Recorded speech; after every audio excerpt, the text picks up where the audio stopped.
La France saisit les armes russes à destination de l'Algérie et de la Libye. Pendant ce temps, Poutine n'hésite pas à avertir qu'il pourrait attaquer les bases de piraterie de Gibraltar. Voilà comment débute un affrontement géopolitique d'une ampleur inédite où la Méditerranée se trouve désormais en plein cœur d'un séisme stratégique d'une intensité sans pareille. Ce qui a commencé comme un incident maritime isolé, la saisie par la marine française d'un navire de transport russe, s'est instantanément métamorphosé en une démonstration de force technologique et militaire qui redessine brutalement les cartes du pouvoir mondial.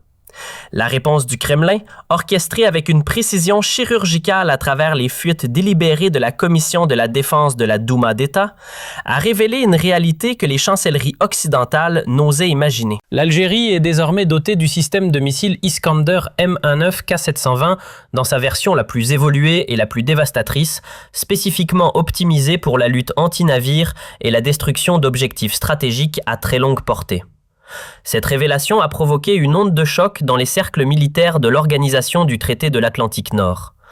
Alors que les estimations conventionnelles limitaient la portée de ces vecteurs à des rayons d'action tactique, les rapports de renseignement américains les plus récents, documentés avec une rigueur alarmante, confirment que ces missiles peuvent atteindre des cibles à 2500 km, voire 3000 km, dans des conditions opérationnelles spécifiques. Cela signifie, en termes clairs, que la souveraineté algérienne dispose désormais d'un bras armé capable de frapper n'importe quel point vital au cœur du continent européen, mais aussi de neutraliser les déploiements navals français jusqu'en mer d'Anjou ou dans les profondeurs de l'océan Pacifique.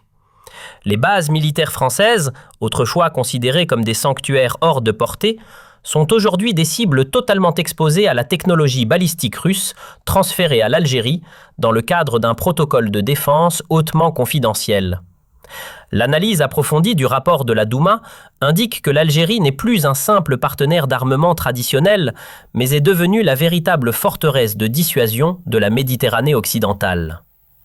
L'intégration des missiles Iskander avec les plateformes de lancement capables de déployer les missiles de croisière Novator 9M 729 confère à l'armée nationale populaire une capacité de frappe chirurgicale simultanée. Les données techniques révèlent que cette architecture de défense peut saturer n'importe quel système de protection adverse en lançant 24 missiles de manière synchronisée avec une précision millimétrique.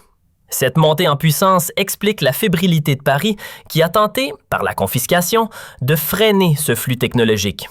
Cependant, la réalité logistique est implacable. L'Algérie a déjà réceptionné des cargaisons décisives depuis 2021 durant une période qualifiée de zone grise par les agences de renseignement.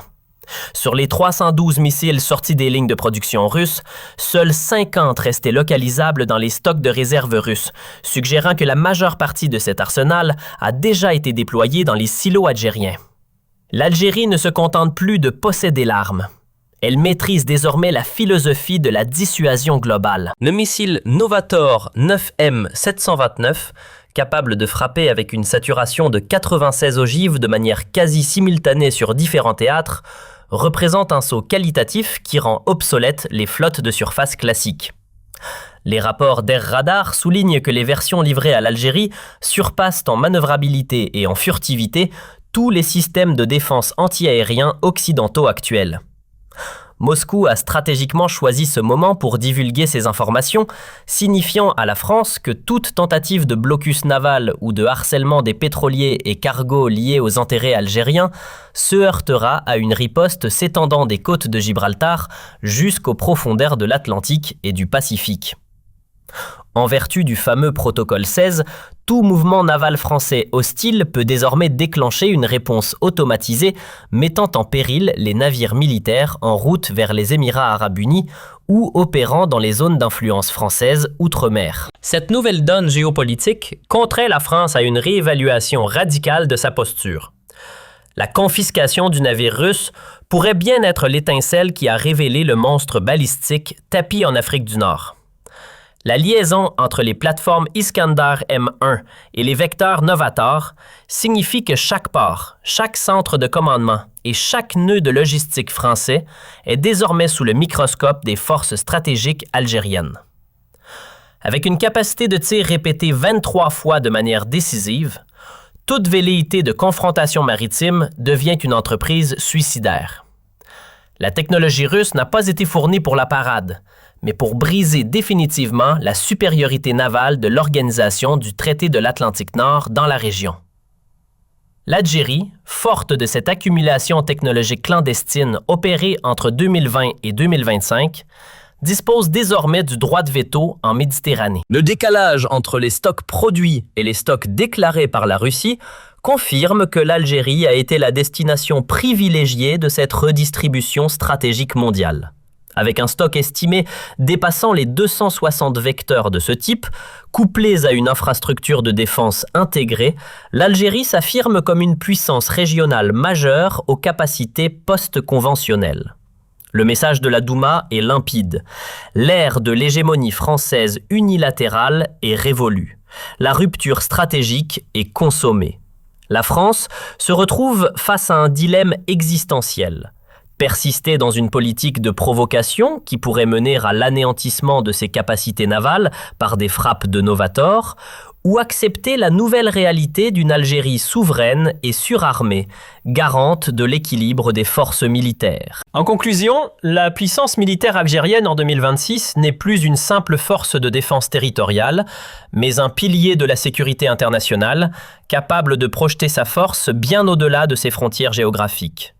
L'alliance indéfectible avec Moscou a permis à Alger de franchir le seuil de la dissuasion absolue. La France, par ses actes de piraterie, n'a fait qu'accélérer la reconnaissance mondiale de ce nouvel ordre militaire où l'Algérie occupe une place centrale. Le protocole 16 et le déploiement des Iskander M1 marquent la fin d'une époque et le début d'une ère où la souveraineté se mesure à la portée et à la précision des missiles de croisière, plaçant l'Algérie au sommet de la hiérarchie militaire. En guise de conclusion à cette fresque géopolitique complexe, il convient de souligner que l'émergence de l'Algérie en tant que puissance balistique de premier plan n'est pas un événement isolé, mais le résultat d'une doctrine de défense nationale qui a su anticiper les mutations des conflits modernes. L'intégration systémique de l'Iskander M1 et du Novator 9 M729 dans l'arsenal algérien marque le passage d'une défense de zone à une stratégie de déni d'accès global A2/AD. Ce saut qualitatif transforme radicalement la perception du risque pour toute force navale étrangère opérant en Méditerranée.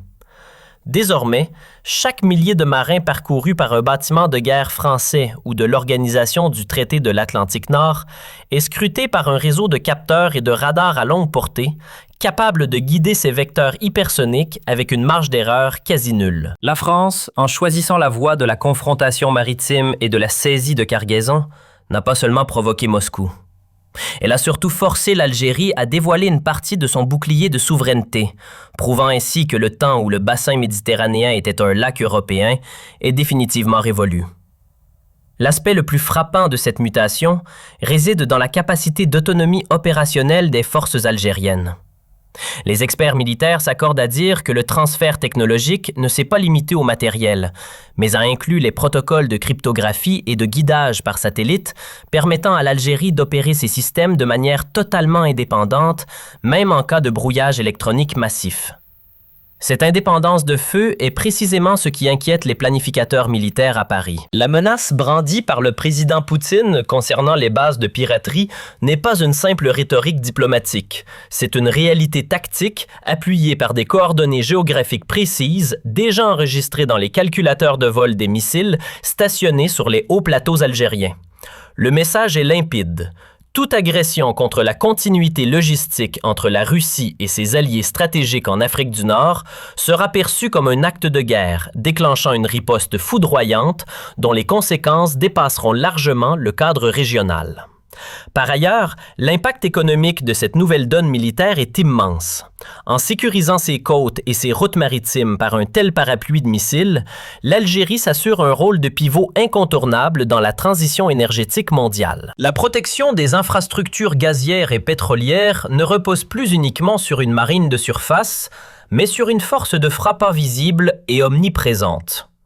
La France, dépendante de ses connexions en Méditerranée pour son approvisionnement et ses intérêts économiques aux Émirats et en Asie, se retrouve dans une position de vulnérabilité structurelle. Le protocole 16 n'est pas seulement une règle d'engagement militaire, c'est une nouvelle loi du marché imposée par la puissance du feu. La diplomatie du missile a remplacé la diplomatie de la canonnière, et dans ce nouveau jeu, l'Algérie détient les meilleures cartes. Les chiffres de production révélés par le renseignement américain ne font qu'entériner une vérité que les satellites de surveillance confirment chaque jour. Le centre de gravité militaire du flanc sud de l'Europe s'est déplacé vers Alger. En définitive, nous assistons à la naissance d'un nouvel ordre sécuritaire, où la technologie russe de pointe, servie par une armée algérienne disciplinée et visionnaire, crée un équilibre de la terreur constructif. Cet équilibre interdit toute velléité de néocolonialisme maritime et impose le respect de la souveraineté des nations comme condition préalable à la stabilité. La confiscation du navire russe par la France restera dans l'histoire comme l'erreur stratégique qui aura permis de valider officiellement la capacité de réaction algérienne. Les prochaines années seront marquées par une consolidation de cet axe Alger-Moscou, où la coopération militaire servira de socle à une architecture de sécurité multipolaire. Pour la France, le défi est désormais de trouver une issue digne à une crise qu'elle a elle-même générée, sous peine de voir son influence s'évaporer totalement face au vent de puissance qui souffle désormais depuis les côtes algériennes, porteur d'une modernité militaire que nul ne peut plus ignorer. L'Algérie, forte de ses missiles Iskander et Novator, n'est plus seulement une nation en défense. Elle est devenue le garant d'une paix imposée par la force de la raison